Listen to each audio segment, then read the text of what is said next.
STP.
Hello guys and welcome to tonight's STPL. The good news is, for me at least, it's a little bit cooler here in the UK. So I do have a little bit more concentration. I also had a very quiet day at work, so realistically I should be as relaxed as humanly possible before this game. I've just realized they've changed the layout of the stream manager in Twitch again. But just in case you haven't followed the STPL up until now, here is the format. All the games, all the series are best of 5 up until the grand finals.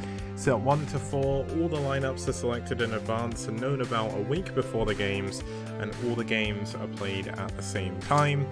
Set 5 is the ace match, which means every player has the ability to compete again, which is very, very good.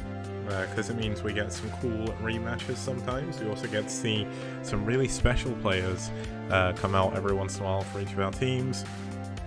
The map pool we've got this season is Hitchhiker, Monty Hall SE, Core Breach, Tripod Andromeda, Byzantium 3, Fantasy 2, and La Mancha. Now unfortunately the ladder maps have changed slightly, so there aren't any... I don't think there's any STPL maps in ladder this time, unfortunately, but maybe one day we'll get lucky again. Maybe with Season 4 I'll be able to predict what the ladder maps will be. I don't know. It's always tough. Definitely never know what to do. I'm just quickly setting up all the overlay system, which is why I'm not switching up through. And Mikami, who has just come back from the dead essentially, is saying I broke his heart. So that's a little bit unfortunate, but unfortunately, man, I'm here, I'm doing my thing. You abandoned us, and that's what happens. You abandon us, and eventually we'll come back to bite you, so... But anyway, I'm hoping you guys are having a good Friday so far. I know for most of us it is a case of we are finished work for the weekend, which is definitely the best thing that could possibly happen. But for many people, for many Americans, there is still work to be done, so I do apologize that I get to enjoy my weekend now and you still have to work. But just remember, when I'm going back to work on Monday and you're tucked up in bed, you'll remember that your time difference did help a little bit. And just quickly, there we go. So I'm set up with all the stuff. I do have my light on today, which is something. I'm still not going to show myself off on stream very much, just because my hair is an absolute mess. I'm not going to go anywhere near a barber until we get a vaccine. That's just the way it's going to be. It doesn't bother me if my hair gets super long. I'll try and cut it myself if I have to, but it's all good. Let's have a look at our teams for today. Starting us off here, we're going to have the one, the only iRk. iRk, one of the strongest teams, if not the strongest team in Europe, and from their lineup today you can definitely see why. You've got Kamezerg, a really strong Zerg player, Oya, a very respectable Protoss player from Sweden, DeWalt, who is also incredibly good. He has the highest number of wins from any player in the STPL, and then we have Vodi as well, who's kind of just made his debut in the STPL. From what I understand, he's actually a really old school player, and I mean, his first game in the STPL he won, so not really much else to say there. Hit their opponents, hailing from a mix of all over Europe and America. We're going to have aSh. Now, I could not find anywhere that mentioned where Delicato was from. I don't know if I was looking in the wrong place, but I need to find out what country he's from to fix his flag for next time. We're going to have the return of the Ghost King himself in game number 2. As a matter of fact, we got... Oh my god, we've got Radley versus Oya in game 2. That should be amazing. Then we've got Hades, who's a pretty strong German player that's going to come out of nowhere for me, at least, because I don't really know him from anywhere else, but he's done well in his first 2 games. And then we've got Logan, aka Hit 'em Up, the captain of aSh at the moment. Does a really good job. And apparently when Hit 'em Up said, or added him, he said Sweden. But I was searching for his name, and I could not find him anywhere in Discord. I'm just a clown. But Hades is a German player. I don't know if he's like old school or anything. But let's have a look at our lineups for today.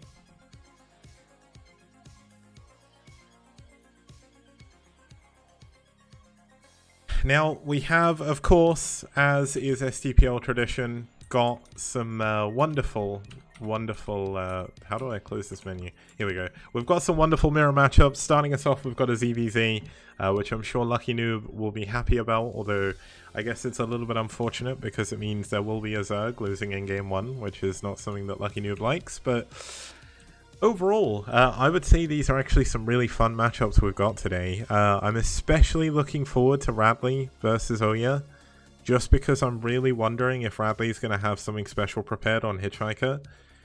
That could be really, really cool. But I mean, this game is going to be tough here for Hades. I think DeWalt probably has that game in the bag. If Hades can win that, that will actually probably be one of the biggest upsets, I would say, in the entire tournament. Definitely a little bit awkward for Hades. Apparently Hades is a newer guy promoted from aSh's B team, and DeWalt is one of the top 2 Protoss players outside of Korea, so it could be tough.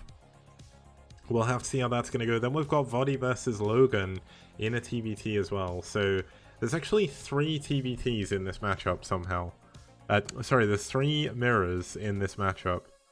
There's something about when the European teams face off, it's always mirrors. I don't know why. When it's iRk versus NetWars, when it's aSh versus NetWars, when it's Rev versus iRk, it's always mirrors.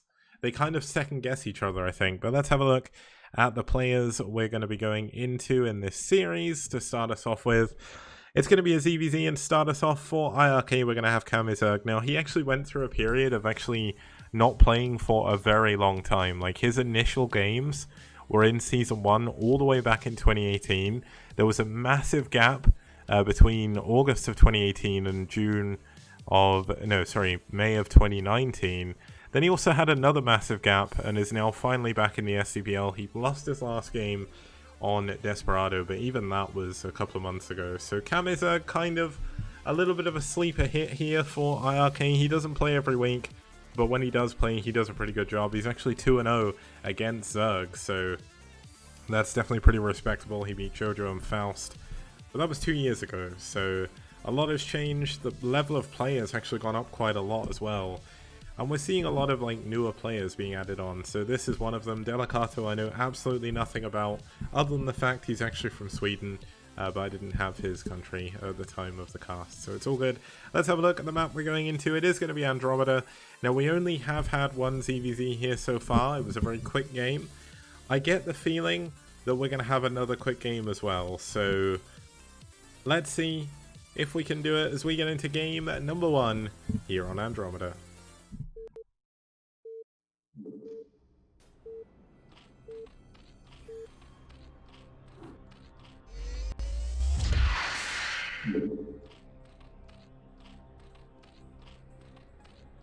Okay, starting us off here in the top left-hand corner, we do have the red Zerg fighting for aSh. It's Delicato. And his opponent spawning up here in the top right-hand corner in the blue, fighting for iRk. It's Kame. Or Kama, apparently now.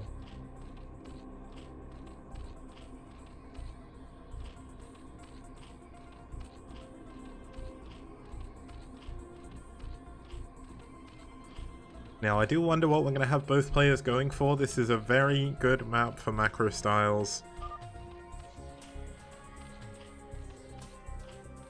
No idea what this means. I'm guessing that's Swedish or something. Oh, because they're both Swedish, aren't they? Yeah, so I guess they're like, oh. In, now the manga. Wow, there we go. He's a weeb. He's a weeb, that's it. Kamizerg's a weeb. Now we've got both players going up to 9 drones into an Overlord, going up to 11 supply now. Neither player going for a 12 hatch just yet. Could see a 12 pool coming in though from one of our players, although I think we're probably going to see hatch first from both here. Kamizerg getting ready to do that. Now is he going to expand to the mineral only, or is he going to go to his actual natural? Looks like we're going to have Delicato going for a hatchery in his main. And it looks like Kami is going to expand. So as long as Kami can hold on to this base, he is going to be in such a good position in this game. The longer it goes in ZVZ, the harder it is to expand to another base, because you end up running into mutas. If you can't win the muta war, it usually means you're behind. And when you're behind, you can't expand. So that's definitely a problem. When you're behind in the muta war, you need spores as well. Without a hatchery at a base, you cannot build the spores there. So that's definitely a problem.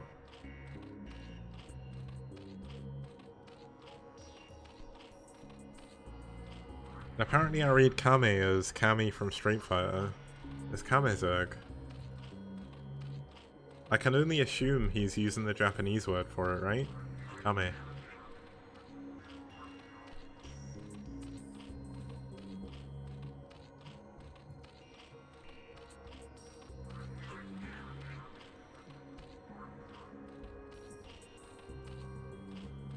Now, if you've not been following Doc Holiday on Twitter, not that I would really recommend it anyway, because he never really says anything interesting, am I right? He would point out that I am on VR chat a lot recently, so I do speak a lot of Japanese with people recently. It's been a lot of fun. I've definitely learned a lot of phrases, maybe some that I maybe didn't want to know. I'm not even going to repeat what they are, but I learned about the existence of something I wish I didn't learn the existence of. And you know, the worst thing about me saying that is now everyone's going to be interested in knowing. But it's something that I kind of heard about before, but I didn't think someone would actually do it. Xmog, it's called VR chat. Now, both players going into the lair in this CVV. I mean, other than the very basic stuff that's been happening with Kamizerg expanding first and Delicato not expanding, there's not really too much else going on, so... Edgewater, that is not family friendly, so I will not be answering that question on stream. Especially in the STPL stream.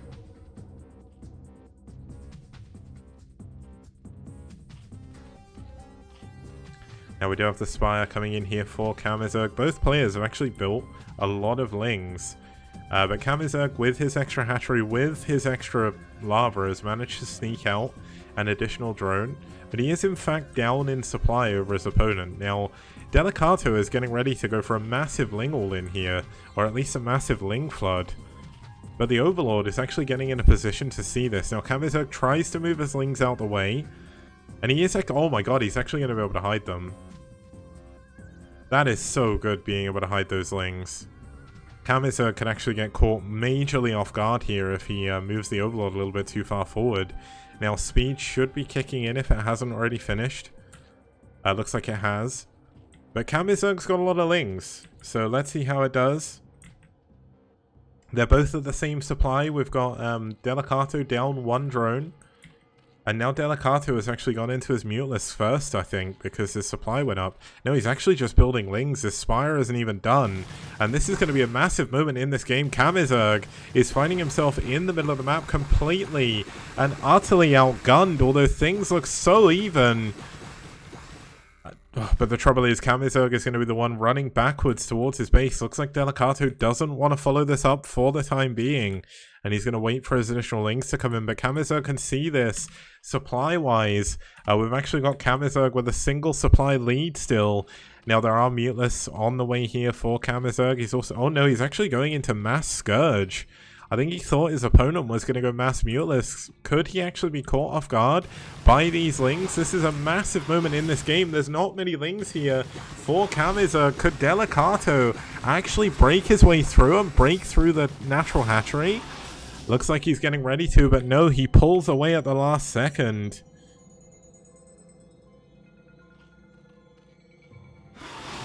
Now Kamizerg is going to be able to clean up this Overlord so that we know further vision. Oh, but we've actually got Scourge versus Scourge here in the top left-hand corner of the map. Neither player is going for a huge number of muteless right now, but we definitely need to see some come out here for Delicato because he is running out of time. Thank you, Nomak, for the Twitch Prime sub, man. Means a lot. Now we've got the Lings focusing down the hatchery at the natural. Let's zoom out a little bit to try and keep everything in the view. He gets a drone. He's going to get the hatchery. He gets 2 drones. 3 drones. The Scourge connecting with the Mulisks as well.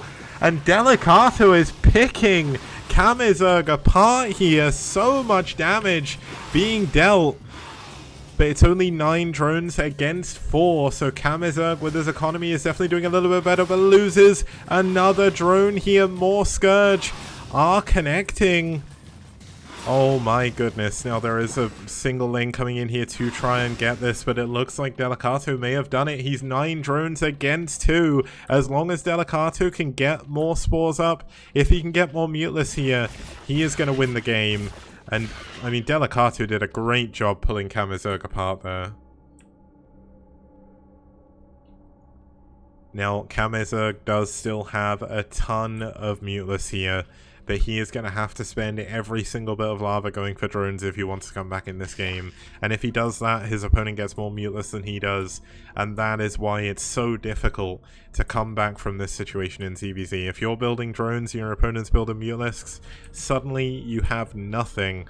And you die to whatever counterattack happens, or even just an attack in the middle of the map. Now there's a ton of Scourge coming out here, because Delicato knows he doesn't have to build muteless. He's already done enough damage to the ground.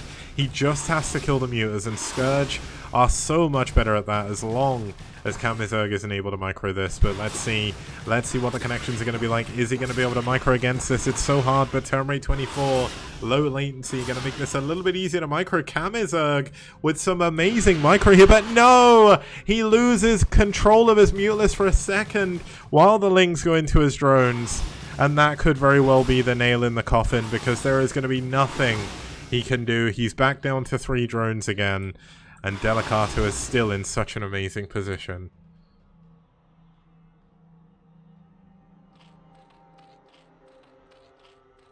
Now it looks like Delicato still isn't ready to go into muteless. I think this is maybe a little bit of a mistake. If he keeps throwing away Scourge, he could give Kamizerg an avenue back into the game. But it's going to be tough. For anyone to come back in this situation in ZVZ, you would have to be a ZVZ god. There is no way that Kamizerg is going to be able to do any damage to his opponent whatsoever. So he is going to have to turtle his way back up here and see exactly how this is going to go. Now the muteless are going to find the Lings in the middle of the map, which is a little bit of a help.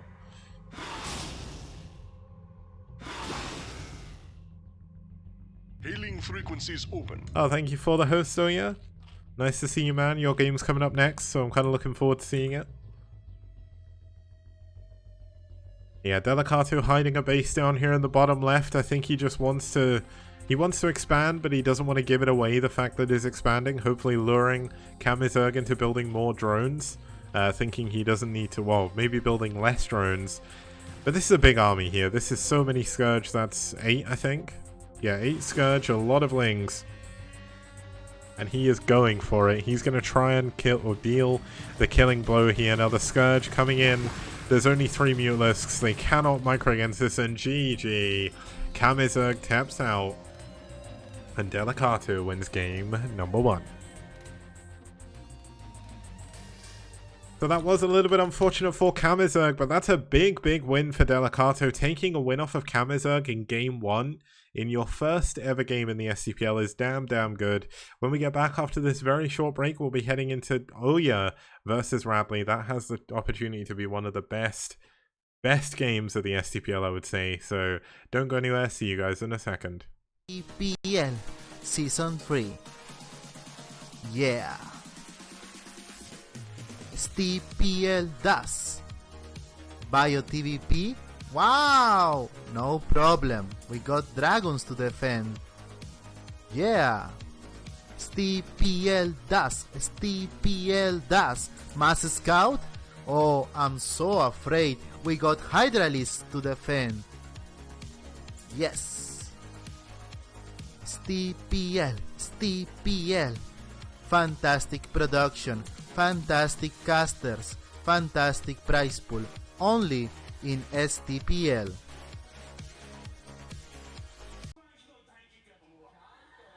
I'm about to overload my aggression inhibitors.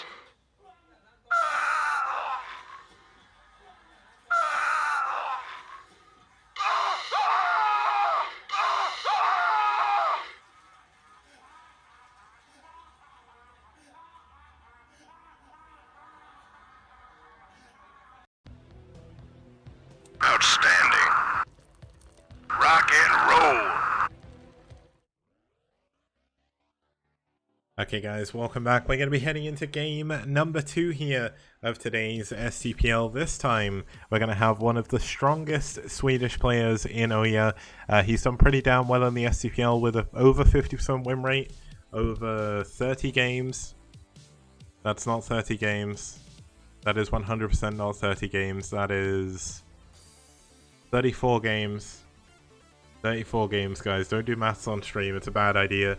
Against Terran, he's only got a 42% win rate, but that is only over 7 games. He has time to improve.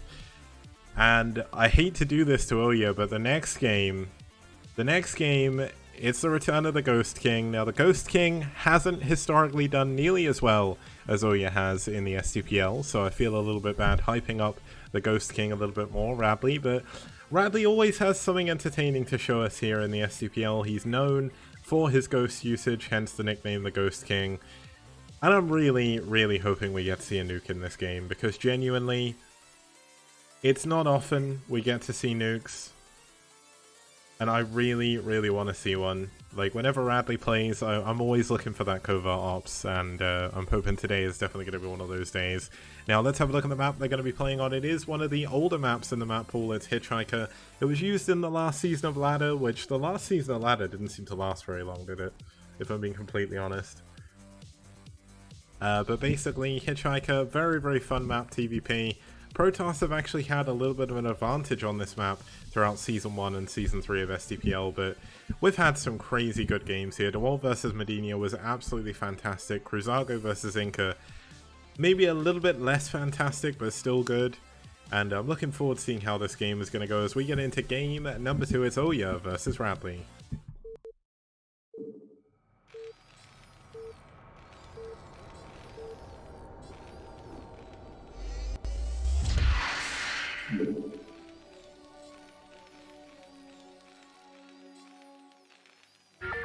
Okay, starting us off here in the top left-hand position, we do have, in the blue, fighting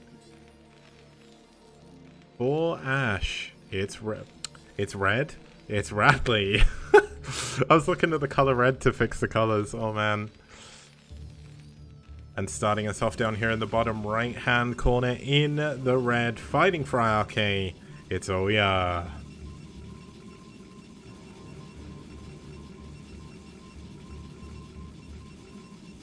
Now, there's actually 2 cheerfuls I want to show off in this game, and there's actually no problem with doing this because Radley games always last about 2 hours. So, first of all, let's bring up the cheerful that Lucky Noob made for Radley, which is absolutely incredible. It's the Ghost King. And it's a nuke. We got a nuke here, nice cheerful. If you guys want to submit your own cheerful, by the way, guys, you can. There's a thread on Team Liquid with a template. You don't have to be an artist like Lucky Noob to be able to do it. As long as it's not rude or anything, I will show it off on stream. Now, we've got Oya going for a gate in his base, which is probably the most exciting thing happening right now in this series. So let's bring up the other amazing cheerful we have here from Lucky Noob. I think he's actually outdone himself with this one. It really fits. Oh, gifts don't work, do they? Damn, I can't get that to load. Yeah, let's link to this instead, because it's really good. I don't know why GIFs aren't actually working, but here we go. Here it is. Basically, just to transcribe what's going on in the GIF, it's the Carbot Nexus, and it zooms in the hole in the Nexus, and inside it's a sauna with Protoss units hanging out. It's really, really cute. There's even a shuttle there with a sweat drop. Oh, that's Braino Jack, sorry. Oh man, oh, I'm so bad. I just assume everything is Lucky Noob. My bad, Braino Jack, if you're watching. My bad.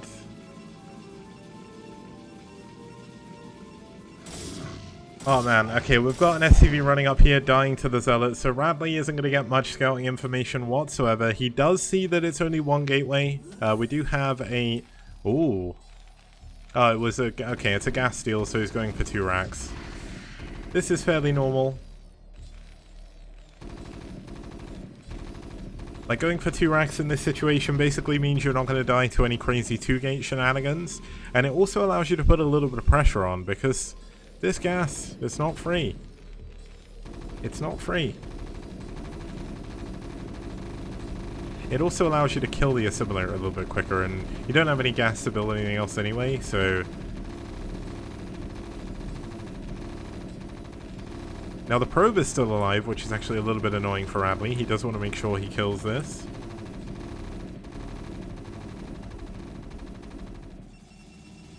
Now we've got double gateway coming in here, second pylon, Cybernex core is done, and Oya should likely be going into range. Now because this probe, oh, this is actually a Zealot up here, this is really weird. The fact that Zealot's up there means he can come in a little bit later and do a little bit of damage. But I do wonder if Radley is going to go and do something interesting. Now, it looks like he is going to lift off.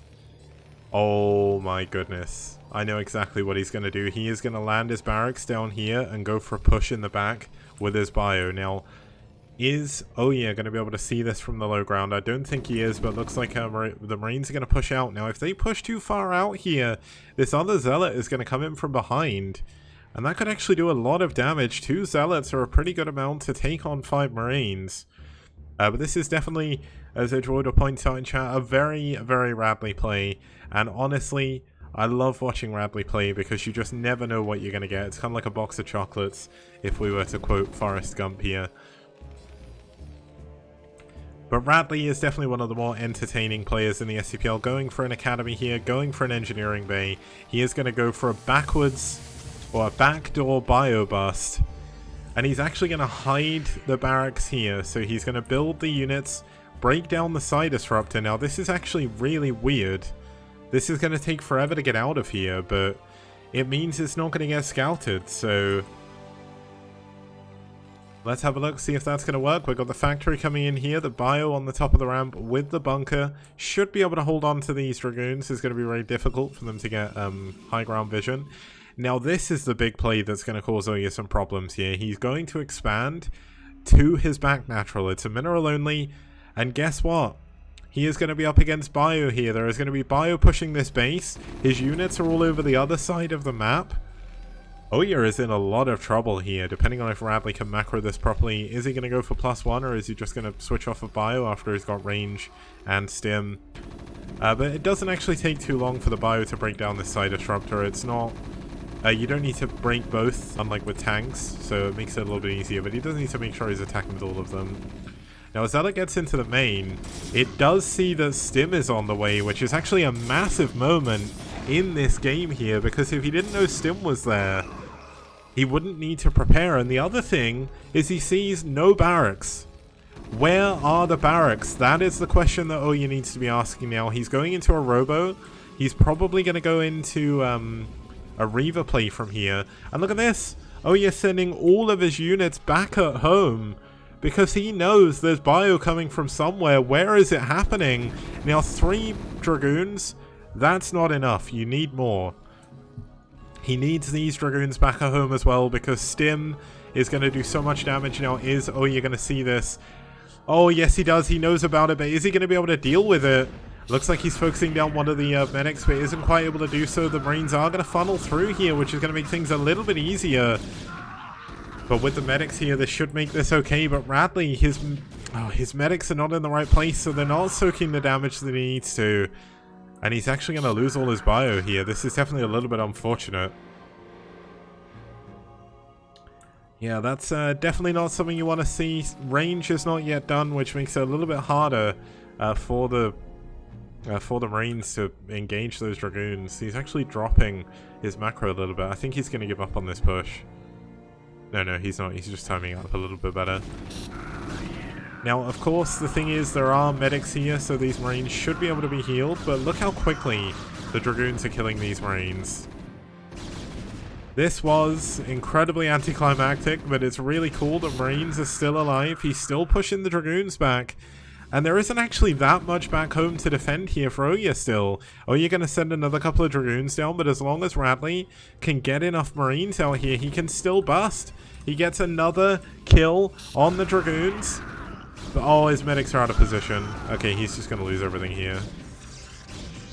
Oh, medics are strong.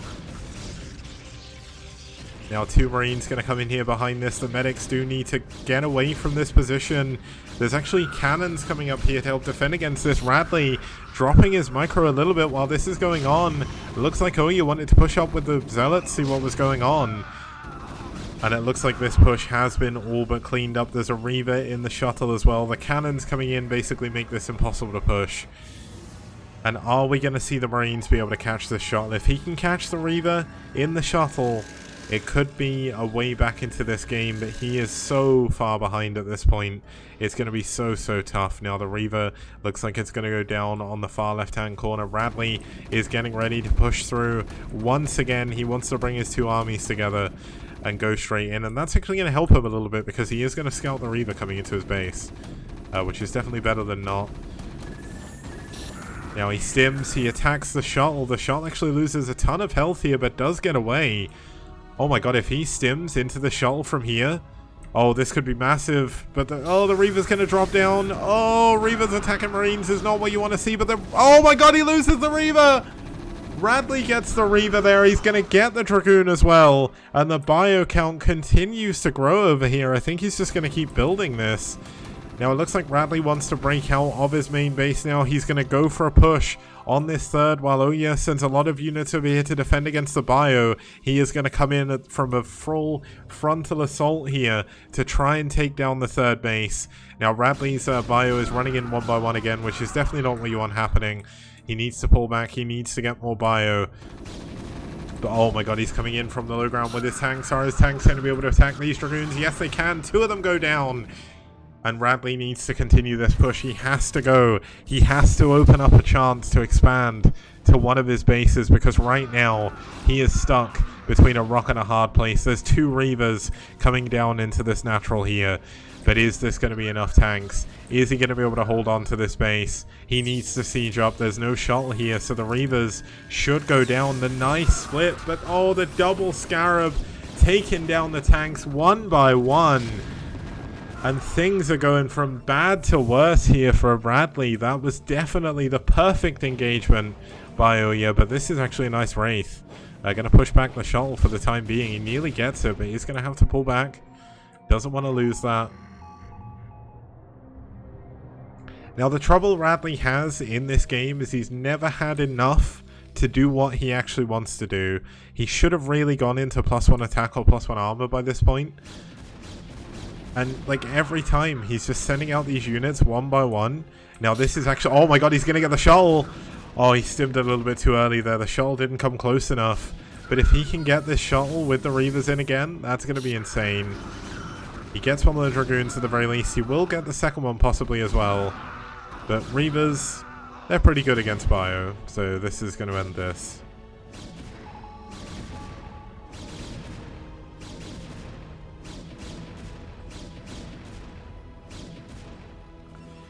Now back in Oya's base, he's going into a Citadel. We'll have a Templar Archives coming up shortly after this as well.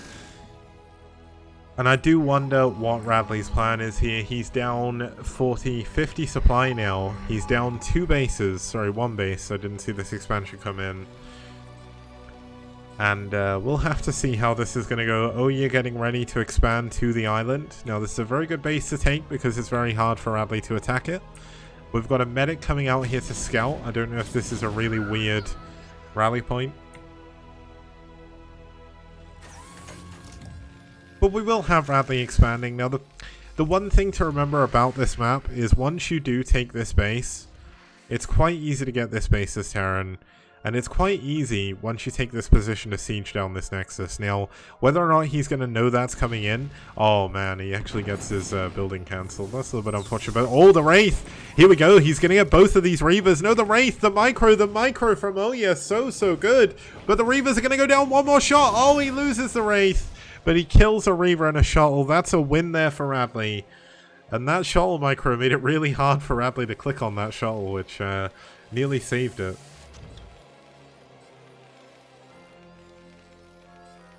Now that's definitely not all he needs to do to get back in this game. There's still a lot and a long path for Radley. And Oya is just taking the cake here. He's got his cake and he's trying to eat it as well. We've got a scan going down on the Stargate. Pretty good timing there for Radley. And there's a bunch of cannons coming in here to defend against this base.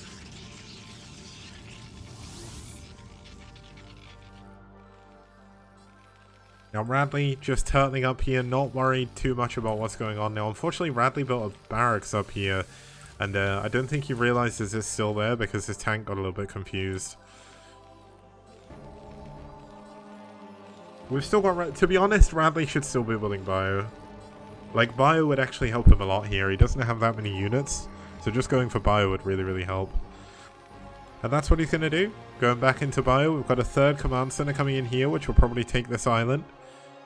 He's still not ready to take the top right-hand base now, but looks like we are going to have another double Reaver drop coming up here to the top right-hand side of the map. Now, this is not going to find a base, so maybe he's going to think Radley isn't expanding. Dragoon's getting a little bit confused down here, trying to get to the bottom left to defend his base, but that's to be expected.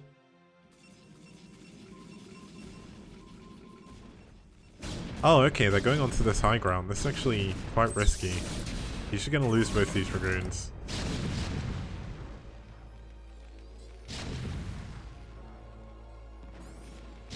Now we do have a Reaver. A Scarab went off into the natural. Now, 2 Wraiths are actually going to chase this down. Oh, I think that killed the, yeah, killed the thing on the high ground.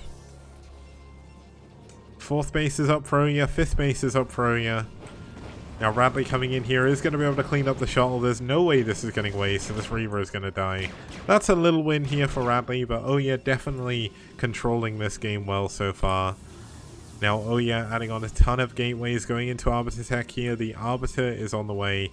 He's actually going for Arbiter Energy. I believe he would have got Stasis first, but Recall is actually pretty good in this situation as well. Now Radley going to move up, getting ready to take the top right-hand base here. Does need to get ready to expand to this island though. We've actually got a scan going down to check if there's any units here. So I do wonder, oh okay, he's actually going to go for double drop and double Wraith. Now this is really cool. It means shuttles aren't really going to be able to do too much against you. And he's going to go for a drop on the high ground. Now because he's killed so many shuttles, there is no way that Oya is going to be able to defend this location. This base is going to go down, but there's a... Oh my god, the storm in the mineral line. Only 2 kills though. That is not as good as it could have been. And this is going to be the real story in this game. The tanks on the high ground going to kill all the probes of this base. And the Nexus is going to go down as well. And if Radley knows about it, he can actually drop the bottom left-hand corner as well. And now a SCV is going to scout the shuttle going back home. The Wraiths... Oh no, these are the dropships. Where did he send the Wraiths to? Ah, they're still down here. Now, what are the upgrades here for Radley? We've got no upgrades, and that is one of the major problems with doing the kind of weird builds that Radley does. You fall behind in upgrades, and then you fall behind in the game. Now, oh my god, he's building a turret under the shuttle. Oh, that's funny. I wonder if he kills the shuttle here. That'd be kind of funny. But we've got the Nexus going down. This is going to be a base that cannot be taken. Looks like the shuttle is going to notice the turret, so we should probably cancel that, but looks like he's going to let it finish. Now this is a very low base map, it's a very low mineral map as well, so Oya is going to have to get this base eventually. Now we've got another set of dropships coming down here to the bottom left.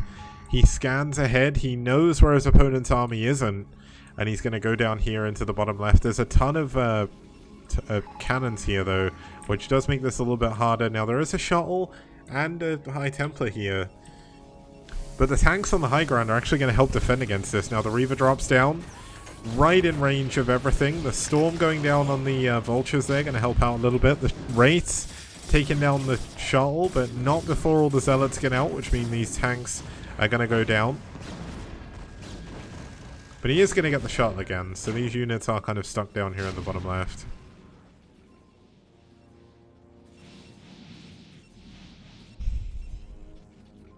Now Radley still does not have a third base. He's only now just taking one. His main base is almost done. He does have double starport. He's going for double starport Wraith here. Another Radley special, I would say. We've got 2 Marines with a medic. Going to help defend these tanks. He needs to micro a little bit better with his dropship, or he's going to lose all his tanks, which he definitely doesn't want to happen. This Marine, oh my goodness, that Marine just saved the day.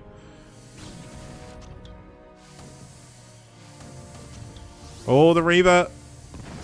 Oh, he loses the tank. That's a little bit unfortunate.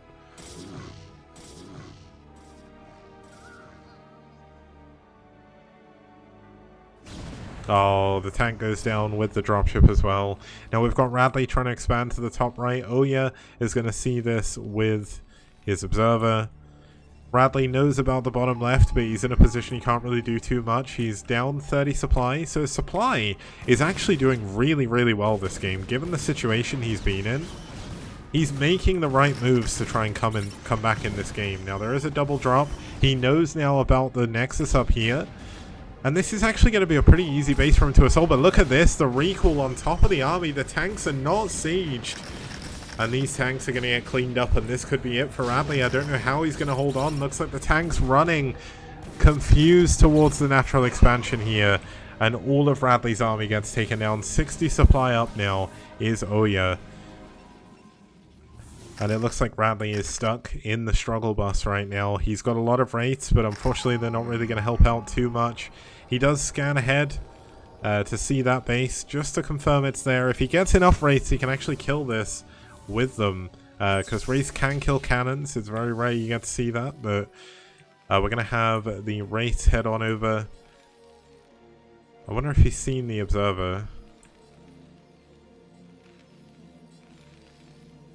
I think he's trying to go for the Arbiter, but the Arbiter's not up here.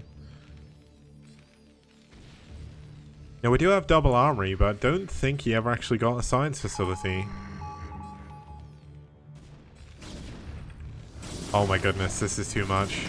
Looks like there was a little bit of a drop up here on the high ground. The Nexus is going to go down. We've got a lot of Wraiths cloaking up. There is an Observer. If he can snipe the Observer, he can kill all these units. And he is going to get the Observer, so this shuttle is going to go down, both of them. He is going to be able to kill the Reaver and all of the Dragoons. But it is going to take these Wraiths a very long time. Some of the Wraiths are going to start uncloaking, so they will go down one by one.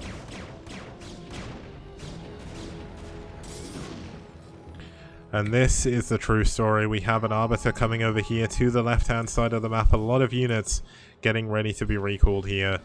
And Radley is unable to secure his third base. We've got some Wraiths going through the middle. They are going to catch one of the Arbiters, 2 of the Arbiters.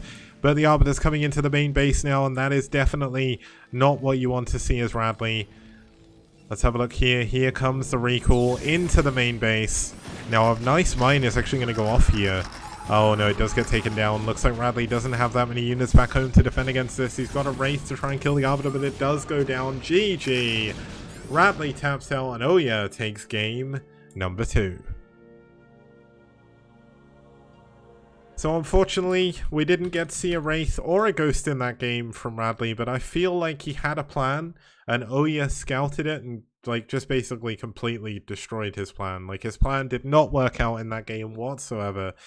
And that's what happens when you get a game like that. You have a plan, it doesn't work. It does look like you get a little bit flustered. I meant to say a nuke, yes. A nuke and a ghost is what I meant to say, not a Wraith. So I'll be back in just a couple of minutes for game number... What game number is it? Game number 3, as we get back after this short break.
Okay guys, welcome back. We're going to be heading into game number 3 of this series between iRk and aSh.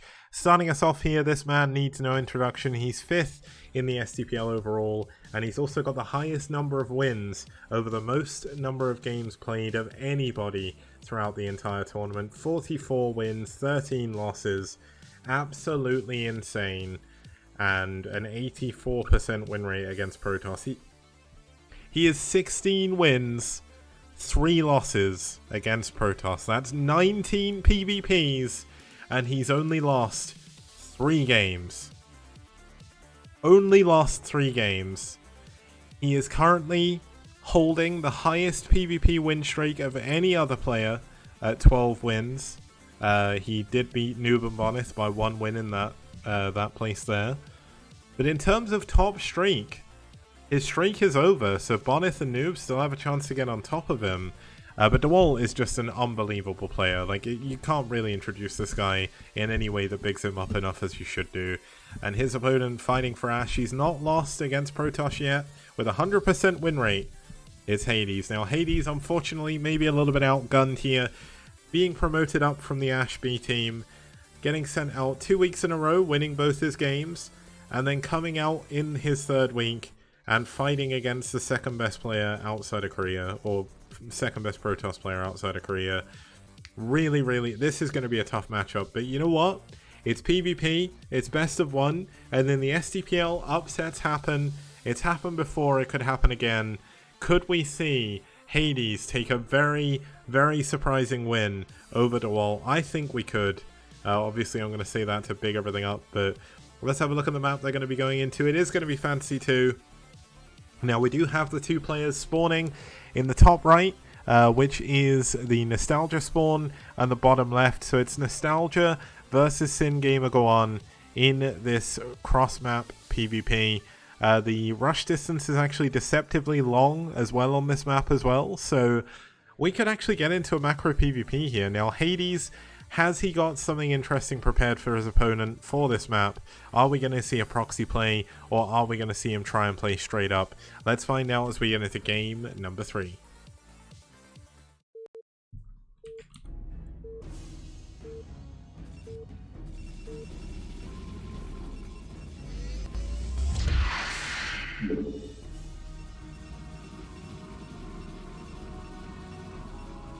Okay, the game has begun, and starting us off here in the top right hand position, we have in the red, fighting for iRk. It's the Russian revolutionist, it's DeWalt.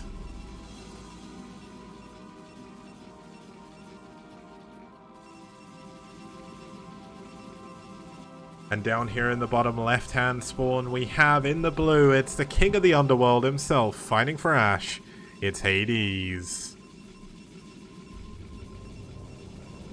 Or if we're judging by his name, Hades, or Hades.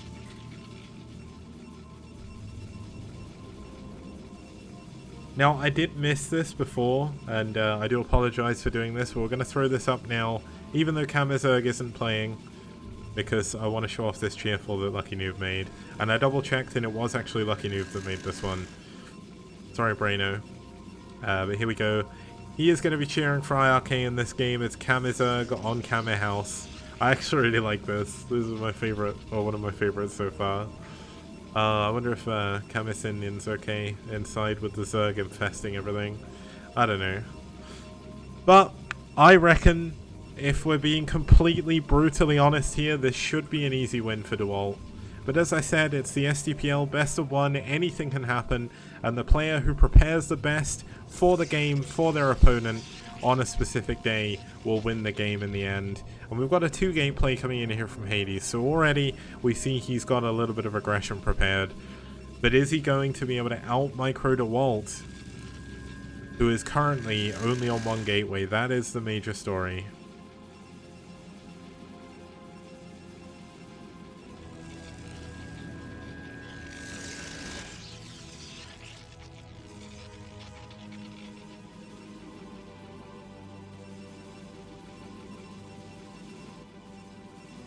So we've got DeWalt going for an assimilator here, going into a gas play, very, very normal for him. He's probably going straight into Dragoons here. Most likely will add a second gateway when he scouts his opponent. But you can already see, due to the long distance that it takes probes to get here, he's not actually going to be able to get into the main, so he won't be able to confirm just how many gateways there are. Now this is very good for Hades, as it means he can keep his... oh, never mind. That probe wasn't supposed to get in that base, but it did anyway. He sees the second gateway. He's got his core coming in, and as soon as he's got enough minerals, he's probably going to add a second gateway here. I was bigging up the fact that DeWalt is going to be in the dark, and then his probe just walks into the base. Thank you for ruining it, DeWalt.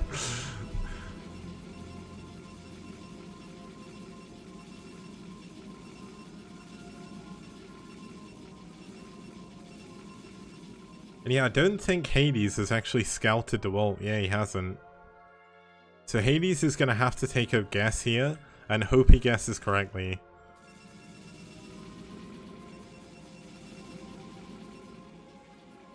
And unfortunately, he has not guessed correctly here.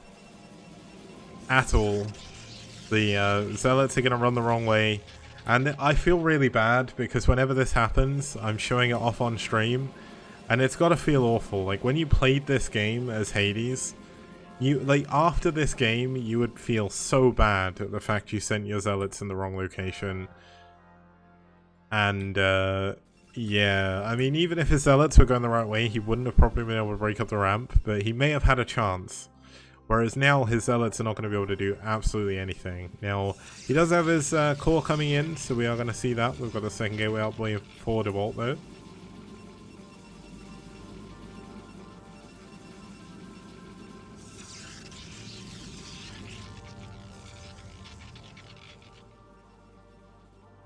Edgewater asking in chat, why do I say Hades? That's just how I was taught to say it in school. How would you say it? Now we've got the Zealots moving in here for Hades, going up towards DeWalt's main. But with 3 Dragoons behind this Zealot wall, these Zealots aren't going to be able to do anything. He should send them back home, like, immediately. Hades. Zeus, Hades. And Zeus, or Zeus, instead of Zeus.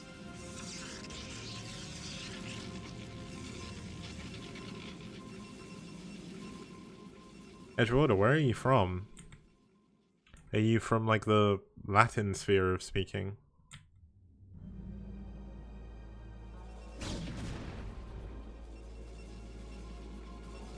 Oh, he's Polish. Oh. Damn, everyone's from Poland.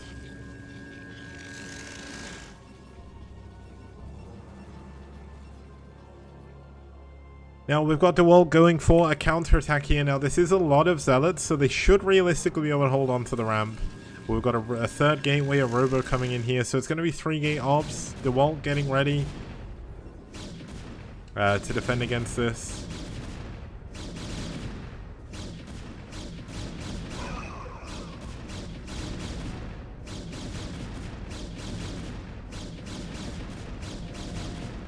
But this is a little bit awkward here for Hades. He's stuck on the high ground. He's taking a ton of damage on his Dragoon, or on his Zealots even. And DeWalt is looking in a very good position in this game.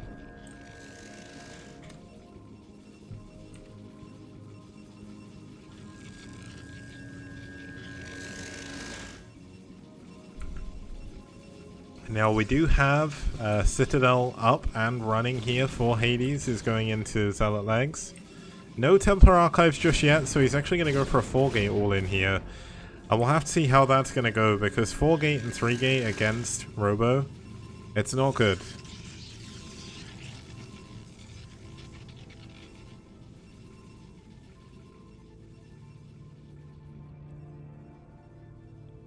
Unless you get incredibly lucky with this 4-gate, you're not going to be able to beat DeWalt.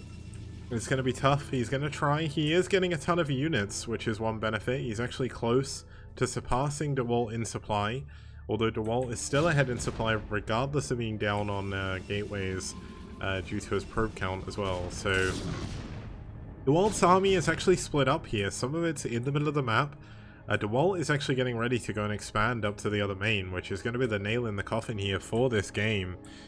But let's have a look here. If Hades can actually break this, it's going to be so hard to make it up the ramp. But if he can get in a position where he can get over this bridge, he could actually break DeWalt here. It's going to be tough though. We've got a Reaver out, which is going to help out a lot. But even if he doesn't break him, he actually has the chance of going for a contain. Although it looks like he wants to break in. It looks like DeWalt was only scouting for that hidden base. He's actually going to hide a base up there. And let's see how this is going to go. It looks like Hades realistically should lose all of his units. A nice pickup by DeWalt. All of Hades' army is actually going to fall down here. And DeWalt holds on. Now the important thing to note about this series, and something I didn't say before, is the fact we are actually tied up 1-1, so we've essentially entered into a best of 3 in this series. But DeWalt, his unit micro is incredible. His army is vastly superior now to Hades, who is now going to find himself in a little bit of trouble. I mean, Hades, as I mentioned at the start of the cast of this game, was always going to be a little bit outgunned. But it was whether or not he could actually hold on. Now, the one thing that's interesting to me is we've gone from having like 150 viewers in the STPL each week to going down to 70. Where is everyone? Have I missed an invitation to a party that I've just not been invited to? Is that what it is? Or is it because lockdown is ending now for a lot of places, so people are actually going out and stuff? Bonnet is streaming. Well, Hades taps out. That was kind of a little bit one-sided. Hades tried something, it didn't work. And once again, we saw another game where basically one player just kind of outranked the other player. There wasn't really too much Hades could do there. He did his best, he tried his hardest, but unfortunately, it didn't work out. Now we're going to go into a quick break, and when we get back, we'll go into game number 4.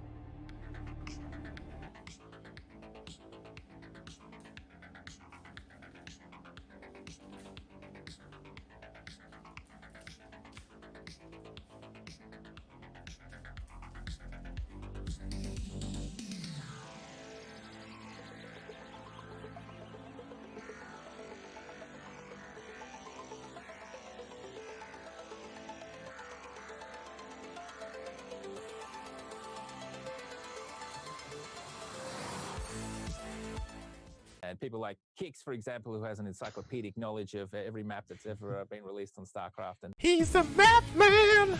Skibidi-bidi-bidi-on-did-it-did. Skibidi-on-did-it-did. Skibidi-bidi-bidi-on-did-it-did. He's the map man! Ba-da-ba-da-ba-dee-da-ba-ba-da-bo. Ba-ba-ba-da-bo. Bee-da-ba-ba-da-bo. Ba-ba-ba-da-bo. Everybody plays one way or the other, so check out my message to you. As a matter of fact, I don't let nothing hold you back. If Kix can do it, so can you. Gooba-dooba-dooba-dee-da-ba-ba-da-bo. Ba-ba-ba-da-bo. Please don't listen to him for maps. yeah.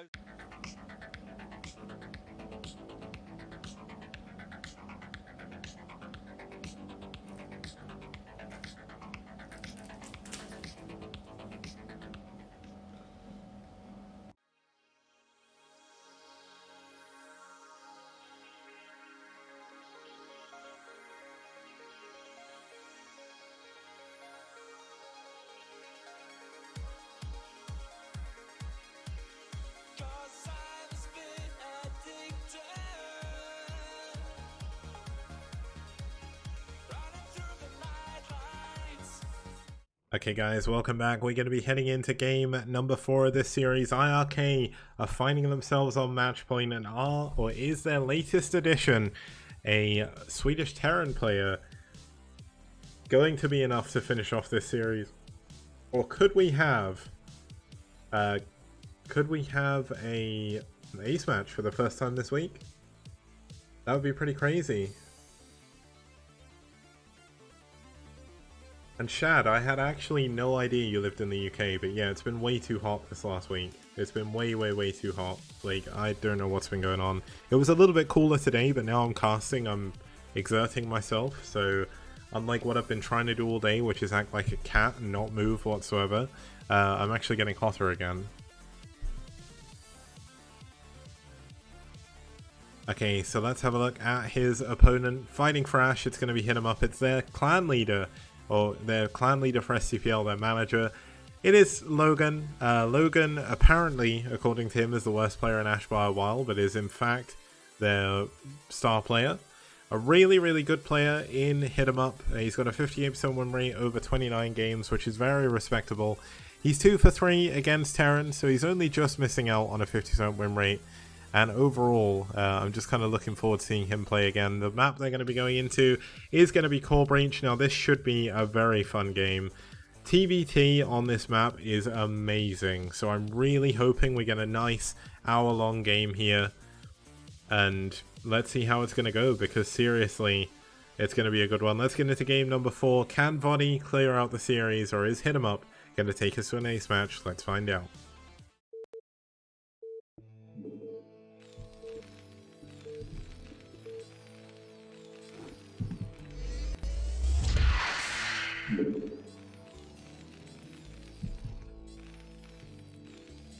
Okay, the game has begun, and starting us off down here in the bottom right hand corner in the white, fighting for iRk, it's Vody.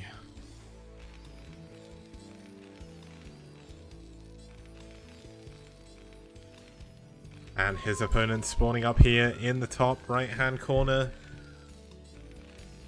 You can't hear it, but the police are driving past outside, coming to pick up hit 'em up. It's him fighting for aSh.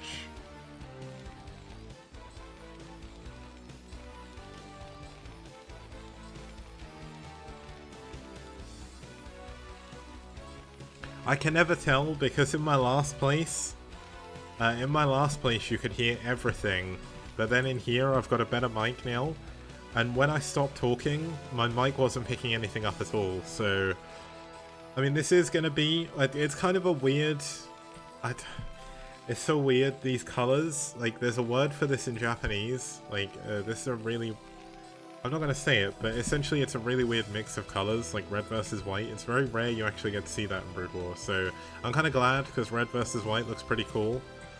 Sadly, it's the color of my country's flag, so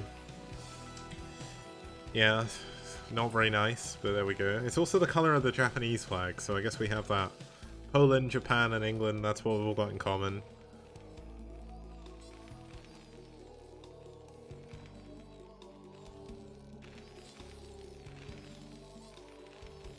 Now, I do wonder if we're going to see some fast expansions here. Both of them actually going into Refinery straight away.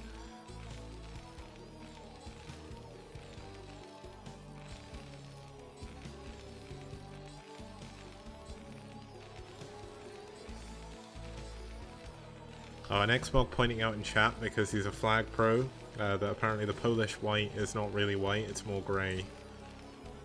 So it is a different colour to Japan. But who cares about flags, really?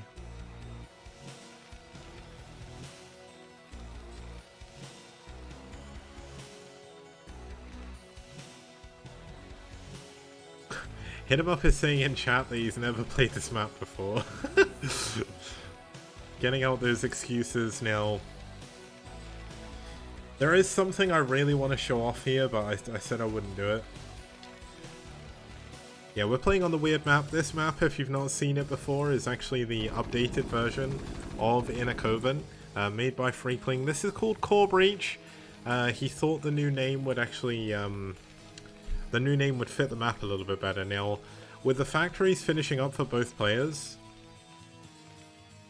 or apparently the factory only just starting up here for Vody, I do wonder if we're going to see some Wraith play. Now, we've got no SCVs pulled out of Gassy if we hit him up. But we do have pulled out Vody even, so I think Vody is going to go for an expansion. Now where he's going to expand to, oh my god, is he going to expand to the middle of the map? I think he's going to try and take the middle of the map here.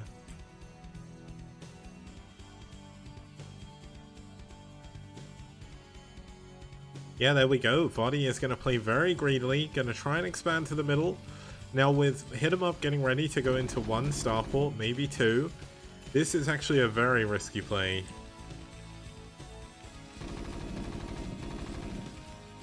Now it looks like the SCVs are doing pretty well from both players to stay alive as long as they have done. But Vody does lose his. Hit 'em Up is going to be able to get away with his, and if you sit under this disruption web, That is never getting taken down, and it's basically a free scalp for the rest of the game, so...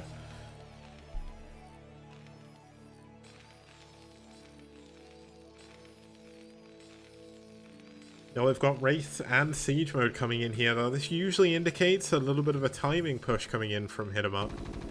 Now, the reason why this is a pretty good timing push, if you kill the stasis cells quick enough, then you can actually break through with tanks, and the Wraiths give you vision for your tanks as well, so... And especially given this position of this expansion, this could actually straight up win the game. Now, Hit 'em Up is saying that he's never played the map before, but honestly, this is actually a very good build tailored to this map, so I think he's lying. Now, we've got an armory coming up here from Vodi, so Vodi is getting ready to defend against the Wraiths. But the real story is how quickly he pushes through the middle of the map, because Hit 'em Up, he's on a timer. He has to do a little bit more damage, and he needs to find damage somewhere. We've got the gas being taken immediately, because this middle base, for Vodi, I'm going to be 100% honest, these minerals, he doesn't care. These minerals, yes, they're there. Yes, he'll take as many as he can, but he wants to mine out that gas in the middle of the map, because if he does that, a later map split becomes a lot easier to do. Now, the Wraiths aren't being aggressive, they're actually sitting back home defending against this barracks. And it means this gas is being siphoned off. Now we've got the expansion coming up here off center from Hit 'em Up. If you don't know this map, this little black square is a sentry gun turret that you cannot kill without having detection. It basically makes it a little bit easier for Zerg to expand, but not the other races, which is kind of like a balance thing on this map. Now we've got the stasis cells being taken down here, but Hit 'em Up is going to do it a little bit quicker. These are stacked, so splash damage makes it a little bit easier here. Now, this is risky. Going for this comstat in the middle of the map, I'm not so sure about this one, Chief. I guess he wants the extra scan against possible cloak, but as we as the almighty observers know, there's no cloak. But this is going to be the problem. There's a tank up here. It is going to be able to push away these... Look how... Okay, these SCVs are brave. They're just trying to get as much gas as humanly possible. We've got a dropship coming in here. He's going to be dropping on top of the tanks. But the tank fire taking down the Goliaths immediately, and the dropship is going to go down as well. And, I mean, Hit 'em Up has broken this base, that's it. The CC is eventually going to go down as well. Now, Hit 'em Up has still kind of got his SCV in a weird place over here. He is expanding himself, he's going to go into a second gas. And he's actually going to put himself at a really big advantage in supply. Like, Vodi with that drop, with losing that command center, with losing those units, has just put himself in an awful position, and it looks like Hit 'em Up is actually going to take us to an ace match here. This is really, really good by Hit 'em Up. Like, this is perfect. He's countered his opponent's build with ease, and he doesn't have to even push in here. All he has to do is expand, split the map, and he will eventually win this game. But it looks like maybe he's going to push a little bit quicker here. He is going to go into a second factory. Looks like he wanted to build it here but cancelled it. Now, the one benefit the Vodi is going to have is he's going to have quicker upgrades. Now, we are going to have Cloak coming in from Vodi as well. This is a really good... It's a really good reaction to your opponent going Wraiths, because they don't often go for a quick academy in these positions. Now, SCVs are going to get pulled off here. There is 2 Wraiths here, which will help a little bit. But the tanks are going to be doing so much damage. Vodi going down to 24 SCVs. It's going to continue dropping. He does kill a single tank, but there are tanks attacking his factories. And when that happens in a TVT, basically, you know it's over. But the thing is, there's Cloak Wraiths now. He does have Cloak himself. He's got no scanners. So he is going to lose these tanks eventually. And this is going to give Vodi a way back into the game, but he's definitely going to have to make this count, because if these Wraiths kill all these tanks, that could be good, but it looks like he's so confident he's going to win this game right here. He's just going to focus down all of the remaining ground units and then probably try and siege up on the tanks. He knows his tanks are dead anyway, and that's where we're going for. Thank you to the anonymous cheerer for the 300-bit cheer, means a lot. I don't know if that's actually your username. It is. It's your username, so thank you very much. At least I'm guessing it is. I've got a ghost icon, which is kind of weird. Oh, maybe it is just a... Maybe that was made by Twitch in January. I don't know. Either way, thank you so much. We've got 4 factories coming in here from Hit 'em Up. Hit 'em Up, taking the other main. And there's no recompense for this. Vodi, yes, he's got 3... he's got 3 wraiths. Yes, they have cloak. Look at this. Hit 'em Up comes in behind. He's going to drop the mineral line. He gets a couple of SCVs. Oh my god, if he could move over the tanks quickly and get a hit off on this gas, it would be game over. He's actually focusing down the academy for some reason. Now, I don't know... Oh! Is he going into cloak? I wonder if he's gone into cloak here and he wants to stop his opponent getting another... scanner. Oh, apparently that's for Halloween. Huh. Halloween is miles away. Now, Hit 'em Up is definitely making a weird decision here. He's pushing in and losing units over and over again, but the trouble is, he's 50 supply up, essentially. 44 now, but even if you lose a load of tanks, like, that's it, you know? That's game over. Well, it's not game over, you're just so far ahead that you can pretty much do whatever you want in this game. It's so good.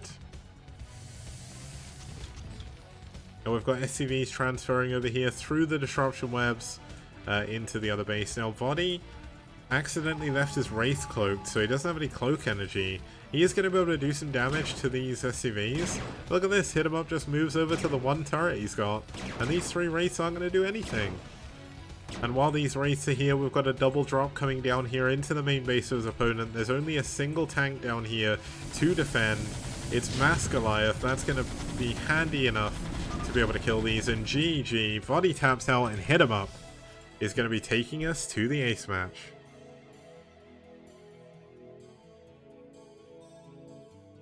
Okay, we're going to go for a quick break, and then when we get back, we're going to be heading into game number 3. It's going to be, oh, game number 5, sorry, the ace match. You'll find out who's playing in that in just a second. STPL Season 3. Yeah. STPL does. Bio TVP? Wow! No problem. We got dragons to defend. Yeah. STPL does. STPL does. Mass Scout? Oh, I'm so afraid. We got Hydralisks to defend. Yes. STPL. STPL. Fantastic production. Fantastic casters. Fantastic prize pool. Only in STPL.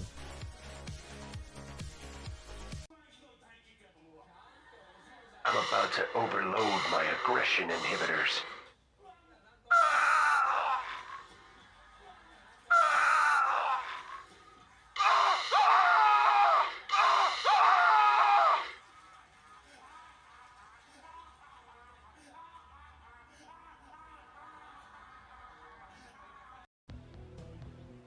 Outstanding.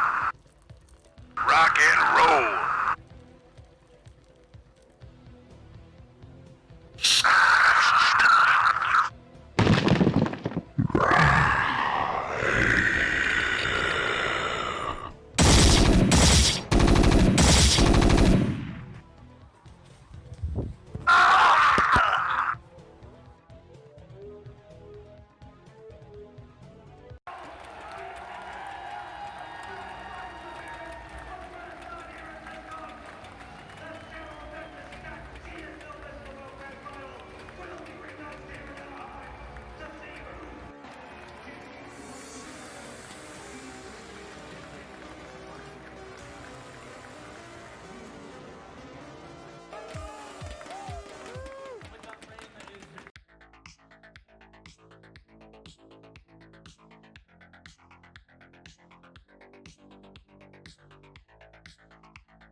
Coast 103.5.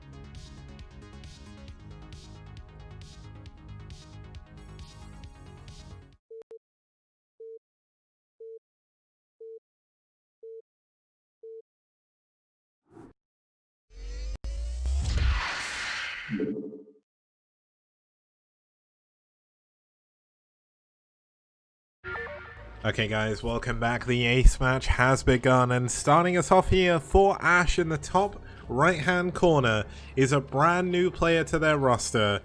It's aTaK.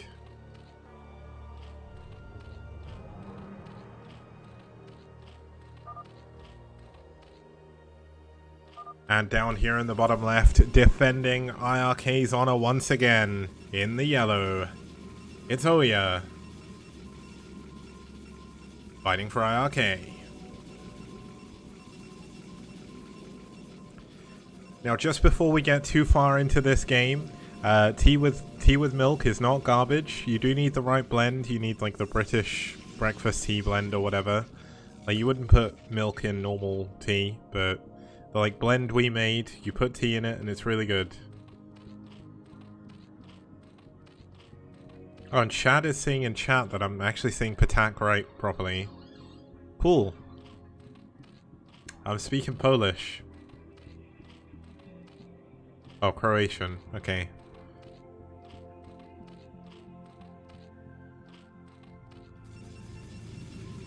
Now, what is Oya going to go for here? He's going for a gateway first opening on the Mancha. This is actually the first ace match we've had all week. We've had some really one-sided series this week, which is, I imagine, why we've not got too many people watching today, but genuinely a really, really good matchup here. We've got Net Wars coming up after this. Well, it's going to be Net Wars versus Bull. And one of the important things to point out is currently iRk are actually second in the overall rankings. They've only lost one game or one series. They're not too far behind Seoul when it comes to game win losses, but they have lost one more series than Seoul have. Meanwhile, aSh are actually 3 for 2 at the moment. Now, that means they're kind of in the middle of the table. They're not at the bottom or anything, but they'll definitely be wanting to get a win here. And if they can get a win over iRk, that's actually a massive win for aSh. Like, these two teams, they've met before. They've met 4 times in the STPL previously, and iRk have won every single one so far. So there's a lot of pride on the line here. Oh my god, Oya even gets the drone.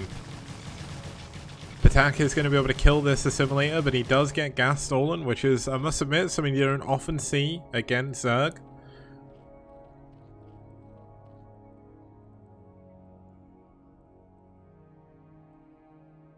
And yeah, Hit 'em Up is pointing out that aSh are getting better every season, and that is 100% true. So, oh my god, Oya.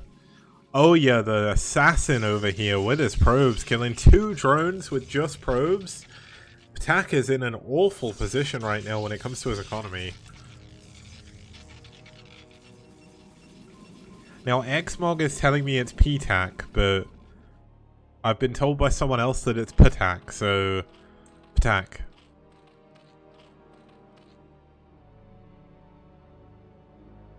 Now, we've got a third hatchery coming up at the third base here, which is a little bit risky when you're up against the Zealot opening like this.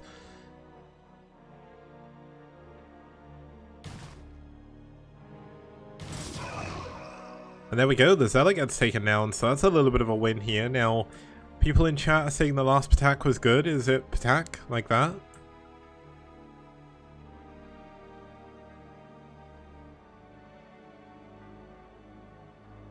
Oh, and Lucky Noob is saying his... Well, I don't know if I believe you. Lucky Noob, have you got a link to this Liquipedia page? I really don't know if I believe you, but apparently aTaK is ducking Croatian, so it might be that. I also couldn't find out where aTaK was from, so that's why he doesn't have a flag. I'll fix it after the cast. Now we've got 3 Zealots coming in here to the natural. Remember guys, this is the ace match. The winner of this will be taking the series. Now, is aTaK playing a little bit too greedy here?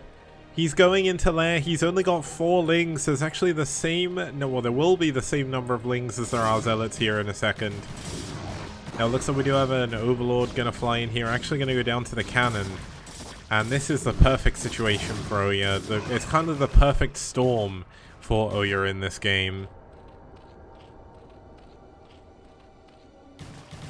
But it looks like he is going to be able to clean up these zealots over here in the top right-hand corner, which is a bonus.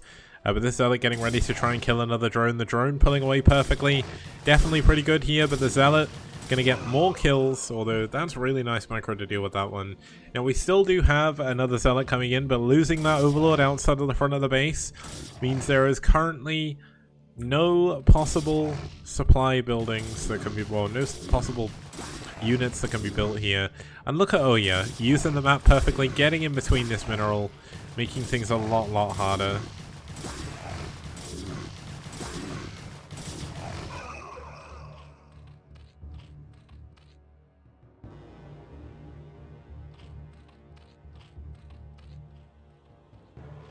Now Spire coming up here for attack. It's going to be interesting to see if he can actually manage anything with it, because his opponent already has a cannon by his mineral line. He's probably going to get a cannon in his main as well as soon as he realizes what's going on.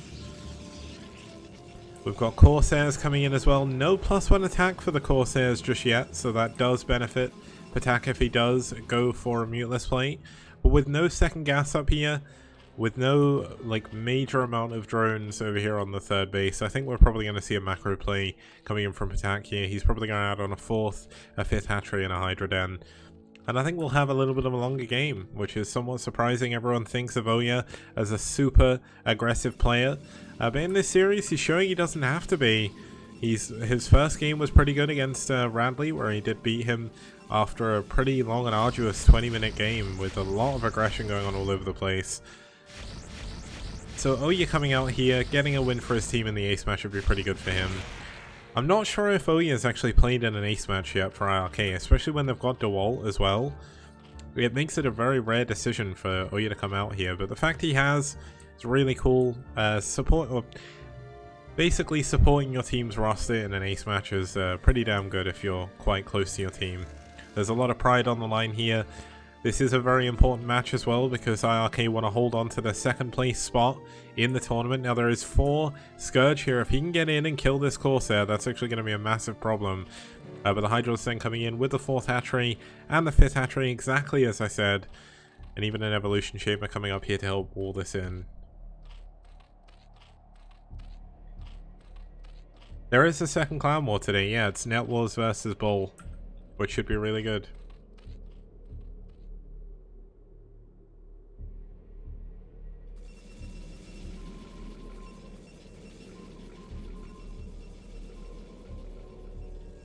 The good thing is, it's the weekend, so everything is coming up Millhouse right now for kicks. The only sad thing is, by the time I'm done casting, all the Japanese people I hang around with on VR chat will be logged off, because it'll be like 7 AM. But there's always tomorrow. I'm going to get drunk on VR chat tomorrow, I think. I've drunk a little bit on VR chat before, but not got drunk. I think I might actually get drunk tomorrow. I kind of feel like it. Drinking and like talking with people on VR chat is really fun. Drinking real drinks.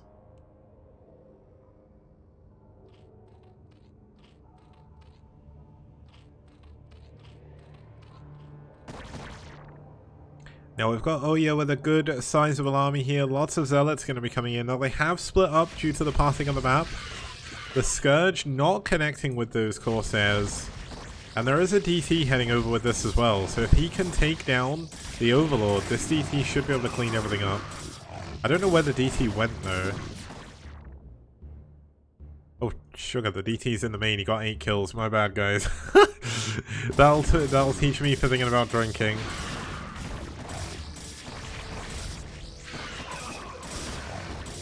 Oya is doing so much damage here, I think this could be the nail in the coffin. I've said that phrase so many times today. But it's true. He's going to get the Evolution Chamber before +1 can finish. Most likely here. I mean, Hydras could save this. Going to be close though. People asking in chat what drinks I drink. Usually cider and rum. I like rum and I like cider. But a lot of the Japanese people I know drink whiskey, because whiskey's quite big in Japan. So, and apparently, like, you can't buy rum in Japan whatsoever. Rum is just the best, but you can't buy it in Japan. I really disappointed someone by trying like hyping up rum to them, and they're like, "I've never drunk it. I'll try and buy it."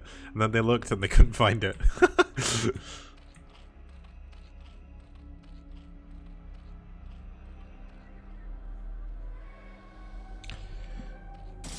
Oh, the evolution chamber goes down. Oh yeah, gonna clean up all of the drones in this base. He's even gonna be able to take down this hatchery.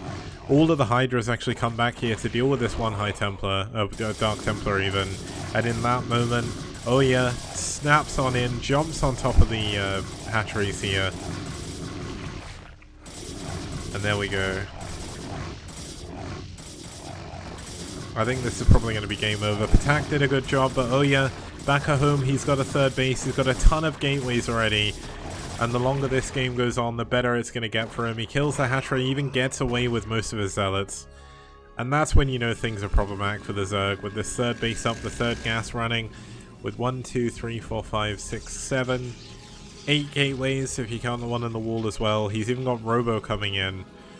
And going from Templar Archives into Support Bay basically means you cannot ever possibly die to Hydras. And that's pretty damn good. I like dark rum. I don't think I've had white rum before, and I don't know what gold rum is, so... yeah, this is a little bit unfortunate. Patak making his STPL debut in the ace match here for aSh is going to find himself falling most likely to OEA. Now, this is a lot of Hydralisks. I mean, given his supply and given the amount of workers he's actually got a ton of supply in Hydras right now. And let's see if see where this is going to go. Now we've got Overlord Speed coming in. He is going into Lurkers, so he could go for a Lurker Contain. But the trouble is, because Oya has Reavers already, Lurker Contains are not strong against Robo. If you're just going for High Templar, it can be pretty good to Lurker Contain, but when there's Reavers involved, Lurkers melt against everything. Now, do we have any additional upgrades coming in for the Reaver after this speed is done? I don't think we're going to see the Scarab capacity or damage upgrade, but that can actually be really good in the late game, especially against like Ultralists and things like that. But looks like Patak getting ready to push forward. Can he jump on this army in the right location? Let's actually have a look. This Templar does not have energy for a storm. The Lurkers are setting themselves up. And there's actually no Observer out here, so he's going to be able to hold on. Oh my god, that storm is pretty good. And the High Templar gets away as well with one hit away from death. Oh my god, Sniper Hydra. Oh yeah, getting ready to take a fourth and a fifth base down here at the bottom right hand corner. And I mean, as soon as that, where did the Reaver go? Oh my god, I've been so bad at missing the yellow on the minimap. This Reaver has killed all of the drones in the main. And this is just crazy. Oya has done so much damage this game. His opponent's down to 8 supply. And I am blind in this game because I've missed so many drops in the top right hand corner. My bad, guys. End of the week. Weekend started. And that's just how it is.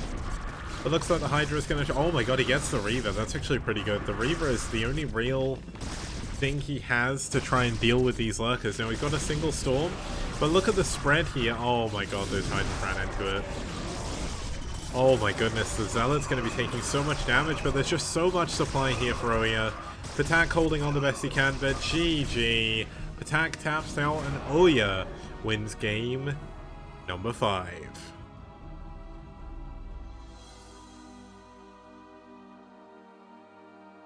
So that is a little bit unfortunate for aSh, but they did make it to the ace match against iRk, which is a very difficult place to make it to. When you see how good iRk's roster are, you can really see why they win so many series and why they're arguably the strongest team outside of Korea right now. They've got so many good players. aSh did their best, but unfortunately on the day it wasn't enough to win. Maybe sending Patak out for his debut game in the STPL was a little bit of a mistake doing it in the ace match, but that's the way the cookie crumbles. Let's have a look at the results. We saw Delicato taking down Kamizerg in a really big upset, I would say, in game number 1. We had Oya taking down Radley in a pretty cool PVT.